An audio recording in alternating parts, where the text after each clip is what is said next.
Louvado seja nosso Senhor Jesus Cristo. Hoje é dia 15 de janeiro, estamos na quarta-feira da primeira semana do Tempo Comum. A leitura de hoje é de Hebreus capítulo 2, versículos 14 a 18.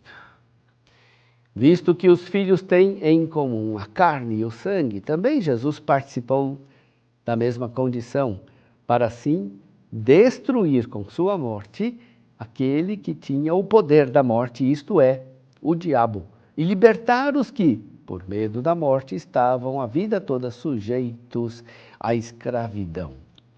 Pois, afinal, não veio ocupar-se com os anjos, mas com a descendência de Abraão. Por isso devia fazer-se em tudo semelhante aos irmãos, para se tornar um sumo sacerdote misericordioso e digno de confiança nas coisas referentes a Deus, a fim de expiar os pecados do povo. Pois, tendo ele próprio sofrido ao ser tentado, é capaz de socorrer os que agora sofrem a tentação. Meu irmão, minha irmã, a carta aos Hebreus nos apresenta Jesus como sumo sacerdote. Jesus é sacerdote, sim, mas de uma forma diferente dos sacerdotes do Antigo Testamento. O Antigo Testamento não destacava como qualidade do sacerdote a misericórdia, mas a separação e a santidade.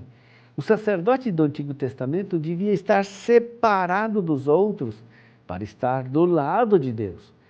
Muitos episódios do Antigo Testamento nos mostram como o sumo sacerdote devia ser impiedoso para com os pecadores. Ele devia se separar dos pecadores e tratar com dureza os pecadores. Ao contrário, Jesus é o sumo sacerdote que alia duas coisas: santidade e misericórdia. A sua santidade não o põe acima de nós. Ao contrário, porque se encarnou, ele está ao nosso lado pela misericórdia, sem deixar de estar do lado de Deus pela santidade.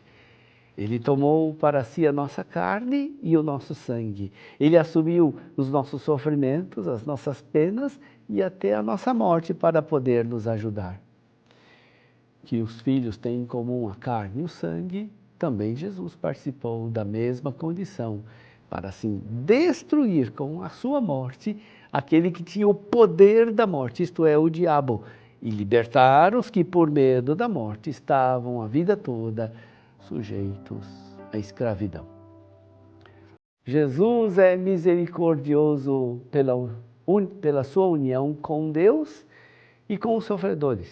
Ele está unido a Deus e a nós. Esta é a grande revelação da encarnação. Jesus é o sumo sacerdote porque é o Filho e porque se encarnou.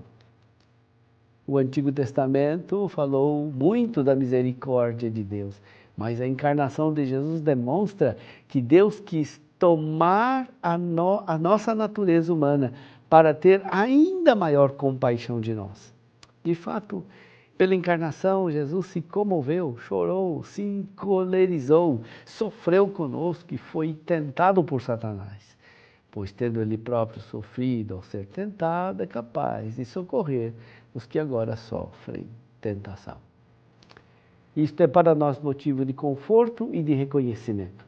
Sabemos que o Senhor está sempre perto de nós. Sabemos que qualquer sofrimento ou tentação, dificuldade ou pena nunca é um obstáculo entre nós e Jesus. Pelo contrário, pode ser um meio de nos unirmos ainda mais a Ele. Devemos ver todas as coisas que nossa vida parecem negativas, não como um obstáculo, mas como um meio e uma oportunidade de crescer em nossa união com Deus e na abertura aos outros. É um grande dom saber que as dificuldades vêm sempre acompanhadas pela possibilidade da graça, da união com a paixão de Cristo e da solidariedade com todos. Estes dois aspectos, a união com a paixão de Cristo e a solidariedade com os sofredores, são inseparáveis na vida cristã. Unindo-nos à paixão de Cristo, nós podemos ajudar os sofredores e, sendo solidários com os atribulados, nos unimos a Cristo sofredor.